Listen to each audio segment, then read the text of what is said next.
Please be seated.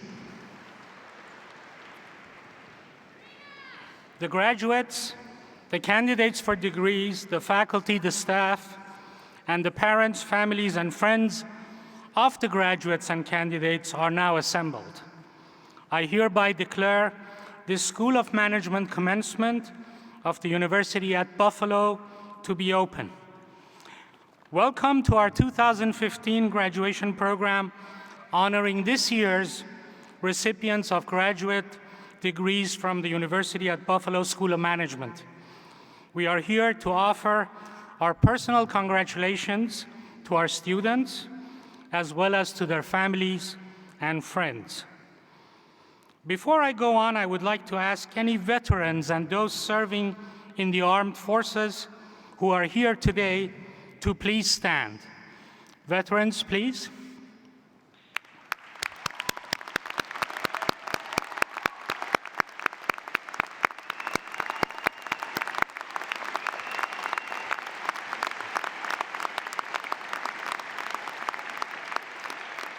On behalf of the University at Buffalo and the School of Management, we thank you for your service.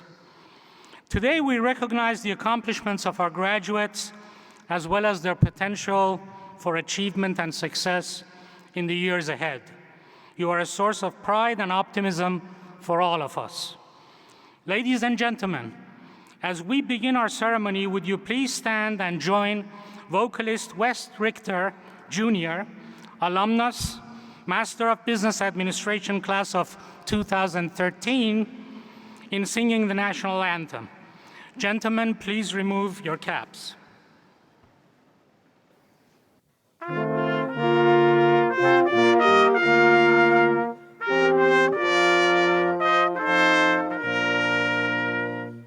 Oh, say, can you see by the dawn's early light what so proudly we hailed at the twilight's last gleaming, whose broad stripes and bright stars through the perilous fight o'er the ramparts we watched were so gallantly streaming, and the rocket's red glare, the bombs bursting in air, gave proof through the night that our flag was still there. Oh, say does that star-spangled banner yet wave o'er the land of the free and the home of the brave?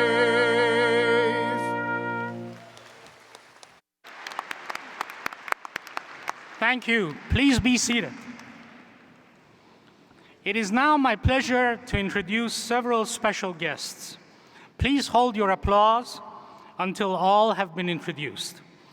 On my far left is Andrew Peer, President of the School of Management Alumni Association. Continuing on my left is Darren Treadway, Chair of the PhD program. John N. Walsh III, alumnus of the School of Management and UB Council Emeritus member. And of course, Satish K. Tripathi, President of the University at Buffalo. On my far right is Amy M. Viders, our graduate student commencement speaker. Feng Gu, Chair of the MBA Program Committee, and Frank Kristofiak, Associate Dean for Executive Education. I would also like to acknowledge the presence of faculty and staff who are joining us in this ceremony.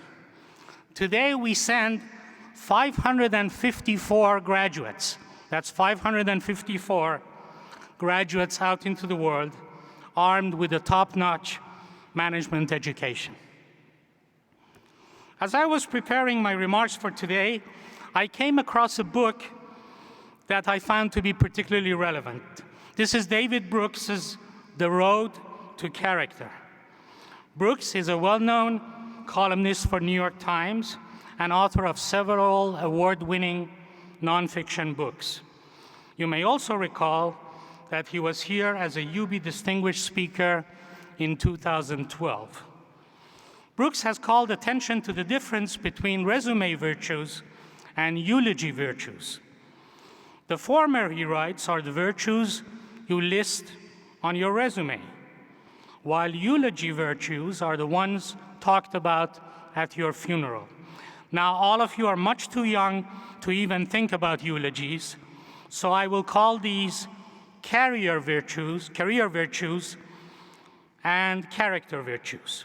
How do they differ?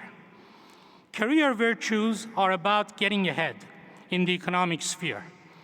The motto is success and self-interest.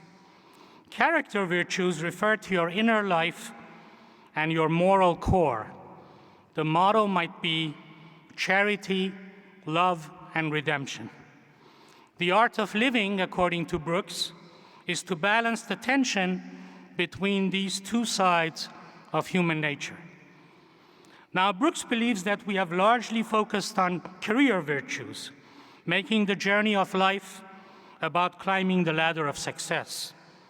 The career voice is loud, while the voice of character is muffled. And when he describes several leaders who serve as exemplars of character builders, not one of them is a business leader. This might suggest that what you do in the world of business works against building character. I would like to argue otherwise. I suggest that given the correct perspective, character building can also leverage the workplace. Think of your years at UB. You focused on acquiring the knowledge you need for your career. But several years hence, you're likely to reflect on your university years as a time when you got to know a diverse group of fellow students, some of whom you will still cherish as friends. You develop greater insight into your strengths and weaknesses, and perhaps some of your good friends helped you in learning more about your character. To my mind, these are all valuable steps towards character building. There is a catch, however.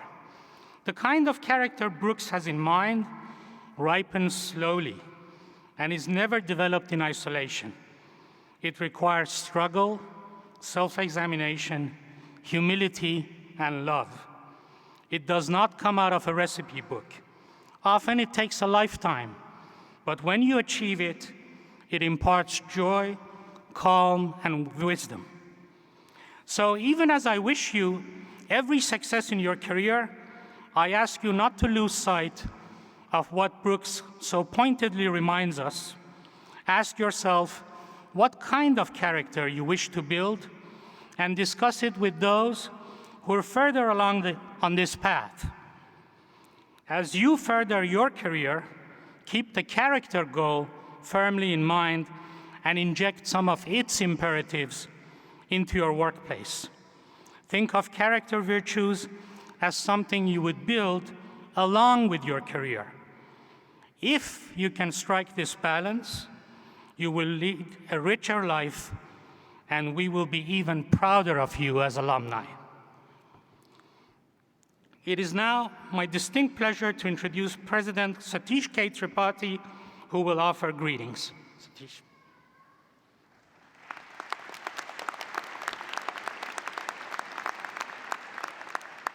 Good afternoon. Welcome to all our families and honored guests. Most of all, congratulations to the School of Management class of 2015.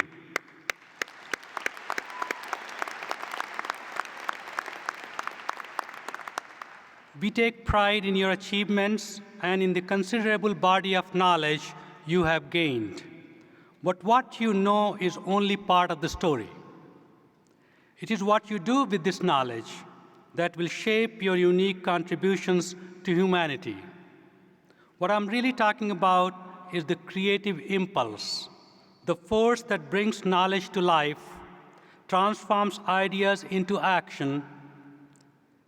imagines new worlds beyond our experiences, and then makes them reality. Information alone is silent and passive until we ignite it with a creative spark. The creative impulse pulls and assembles meaning and from assorted facts and data. It is what makes discovery, problem solving, and innovation possible. So today we celebrate the creativity that only you can bring to your disciplinary knowledge and its transformative potential. Speaking of transformative, let me tell you a brief story about the famous inventor Wilson Greatbatch. In 1956, as a master's student in engineering at UB, Greatbatch was working on a device intended to record heart sounds. By accident, he grabbed the wrong kind of register from a box full of parts. As soon as he installed it, he realized his mistake.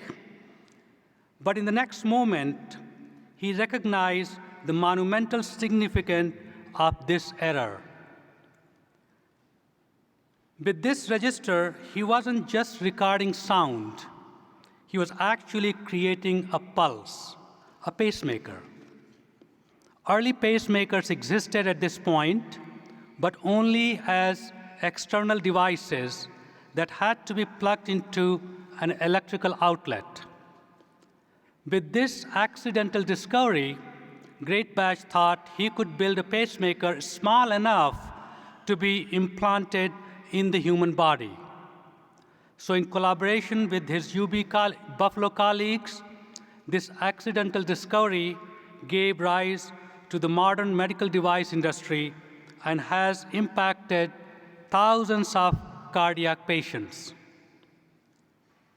Where some may have just corrected the mistake and moved on, Greatbatch shifted his thinking to solve an entirely different problem.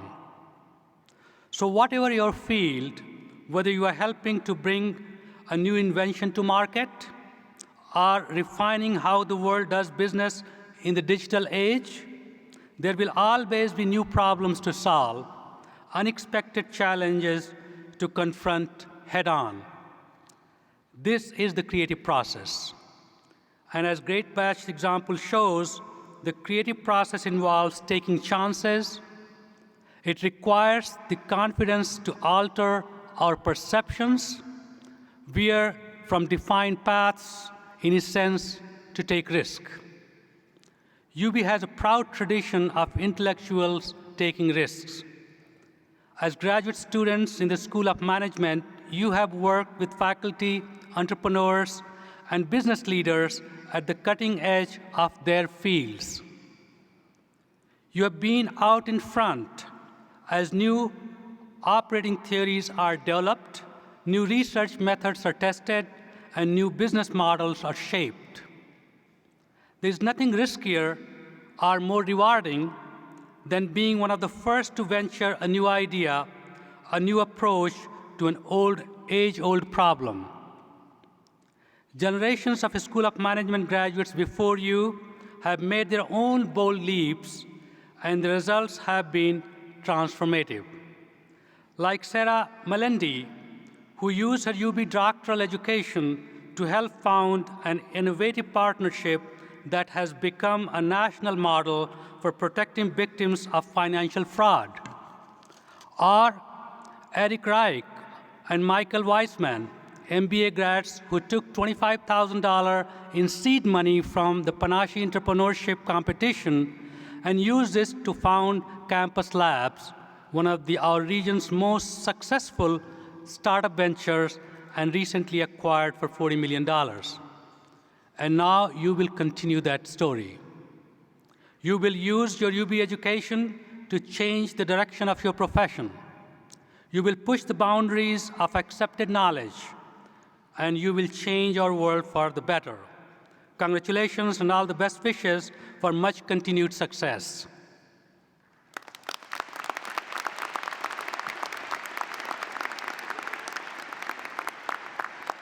Let me take a moment to recognize Dean Assad. As many of you know, Dr. Assad would be leaving UB during this summer. He has been dean at UB for the last 7 years and has done a tremendous job in building the stature of the school and introducing innovative educational ideas for undergraduates and graduate students. I want to thank you, Arjun, for your service and dedication to UB, and I wish you the very best in your next endeavor. Thank you.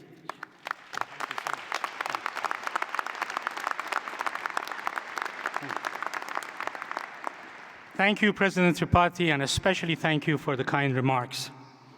I would now like to introduce Amy M. Viders, Professional Master of Business Administration, Class of 2015. Amy will present her remarks on behalf of all School of Management graduate students. Amy received her Bachelor of Science in Business Administration from the School of Management in 2004. She has strong family ties with the University at Buffalo. Her brother and husband are alumni of UB, and her sister-in-law is a current undergraduate student. Amy works for the university in the Office of Special Events, where one of her many roles is to assist in planning the Distinguished Speaker Series. Outside of UB, Amy has exhibited her entrepreneurial spirit by starting a cake baking and decorating business with a friend called For the Cake of It. Amy also plays an active role in her community as a member of the St. Joseph's Cathedral Choir and a participant in numerous charity runs. Please join me in welcoming Amy Viders.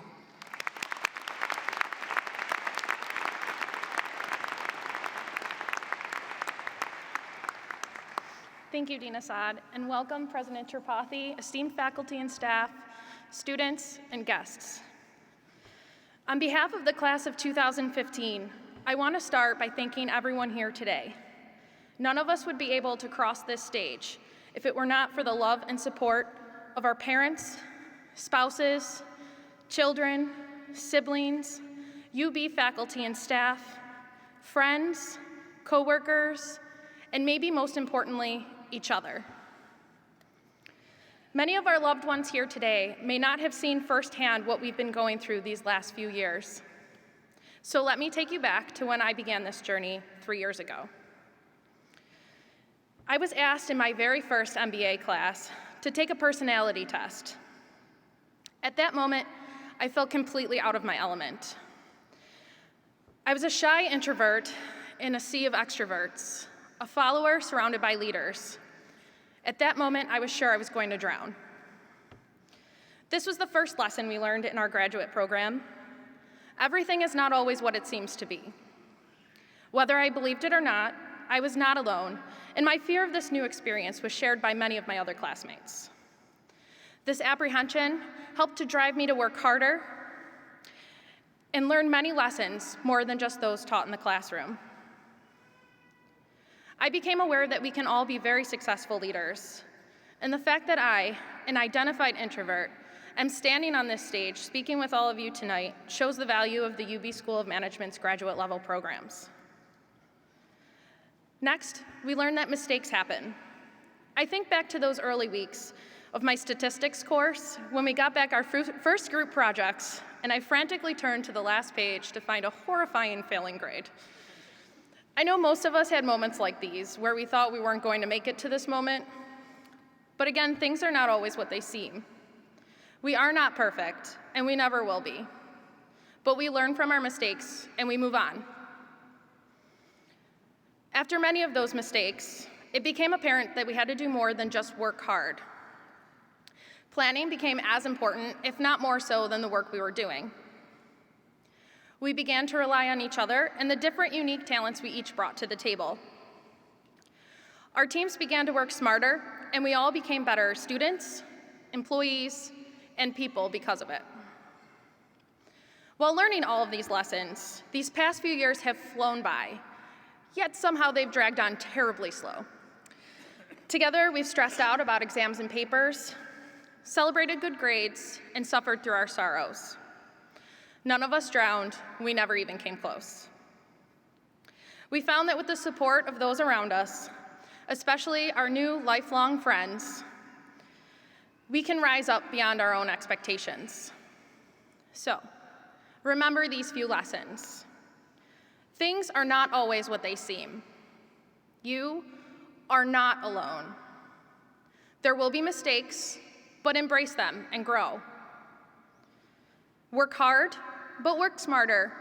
And whatever you do, do not give in, but rise up to your new challenges. Class of 2015, congratulations and good luck in all of your future successes. Thank you.